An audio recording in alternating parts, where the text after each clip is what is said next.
Hello and welcome to Politics Today. I'm Sulaiman Aled. Before we delve into our topic proper tonight, let's bring you up to speed on some political news. The Niger State Governor Abubakar Sani Bello today led a group of mourners to prayers at the Mina residence of late engineer Abdul Qadir Abdullahi Kure, the state's former governor, who died on Sunday in a German hospital in Germany. Multitude of sympathizers thronged into the GRA Mina residence of the former governor for the prayers. Immediate past military head of state, General Abdul Salam Abubakar, Alhaji Ahmed Ketso, State Deputy Governor, Senators Philip Aduda, Bala Ibn Naala, and House of Reps member Abdullah Mahmoud were the early callers. Governor Sani Bello led the entire State Executive Council, while officers of the 31 Artillery Brigade and Training Doctrine Command of the Nigerian Army in Mina also came to pay their condolences to the family of the former governor.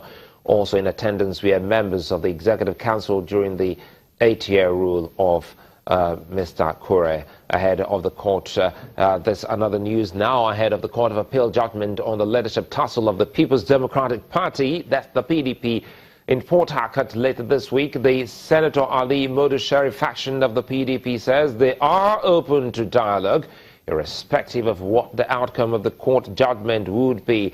The factional deputy chairman of the party, Mr. Cairo Ojubo, told journalists at a press conference in Abuja that the group has decided not to head to the Supreme Court, even if the decision of the appeal court is delivered in favor of the Senator Ahmed McCarthy-led caretaker committee. According to him, the forthcoming appeal court judgment will also determine the fate of the party's staff, who protested at the PDP National Secretariat last week, demanding for the reopening of the party's secretariat in Abuja.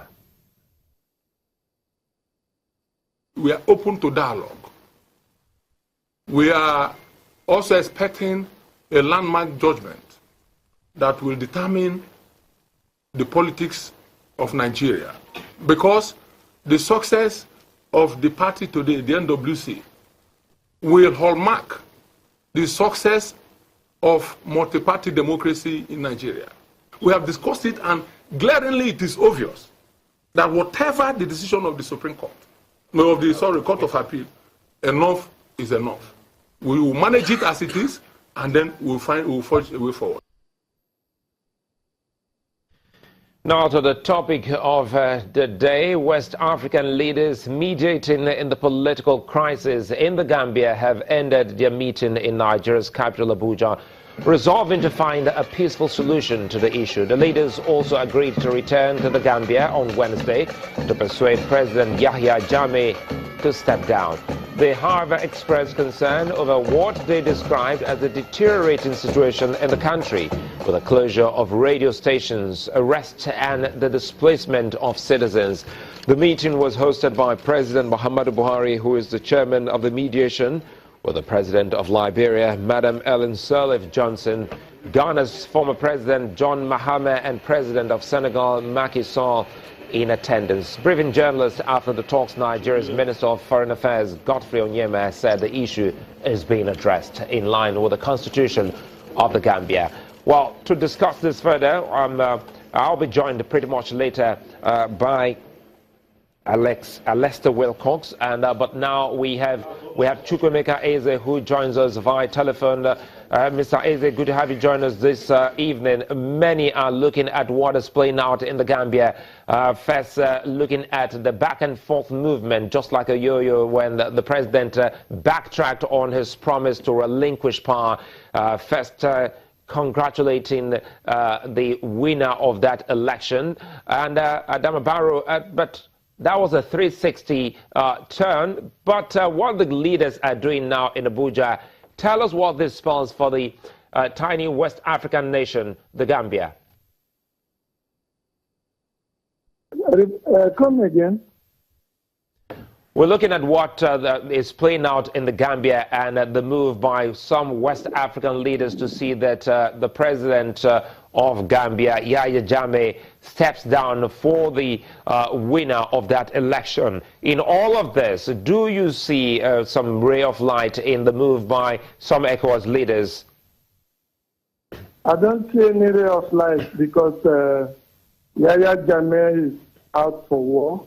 Yahya Jammeh has already carried out a coup against the constitution of Gambia.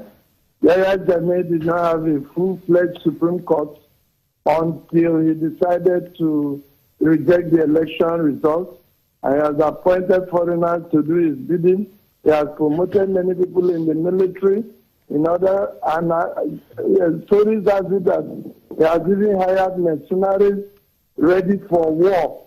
So I don't see the recommendation of the West African leaders as something that will work, because the man has already made up his mind and he has violated the country's constitution. So there is no harm in trial. We still have up to 19th January for him to consider handing over. Maybe this meeting may give a ray of hope, but I doubt it, because I know the kind of personality that Yahya Jammeh is. Now, a whole lot is happening in the Gambia as we speak. Some radio stations have been clamped down, have been closed. Some have been arrested. And just recently, a meeting convened in Banjul, the capital of the Gambia today. Security chiefs have been threatened with execution if they contemplate fleeing the country in the coming days and months. So if you say he's ready for war, and some other security chiefs seem to be, trying to see if there can be some kind of exit out of the country, doesn't that tell you that perhaps he just might be standing alone in the long run? It's implementing martial law in the Gambia. So all these measures being taken by West African leaders, I think they are trying to avoid a situation where they will put their boots on the ground. It will cost money to engage in war. So they want to make a last-ditch effort to see whether they can save lives and money. But as for the man they are talking about, the man has started applying martial law. The fundamental human rights in Gambia have been suspended. Indirect announcements have been made to that effect or not. All the actions of Yahya Jammeh cannot be supported by the provisions of the Gambian constitution.